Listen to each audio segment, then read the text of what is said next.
We specialize in kids that have not discovered a communication system yet and are possibly non-vocal. We've had kids come in who don't have any language. They start out with no verbal language. I see kids that come in completely nonverbal, and we can get them talking sometimes within a matter of weeks.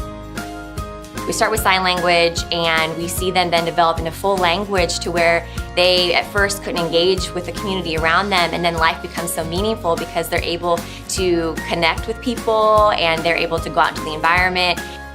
The verbal behavior approach is great because it does use the kids' natural environment. We try to set up everything to where it would be natural in how they live their life. We want these kids to, when they leave here, they're ready for the world.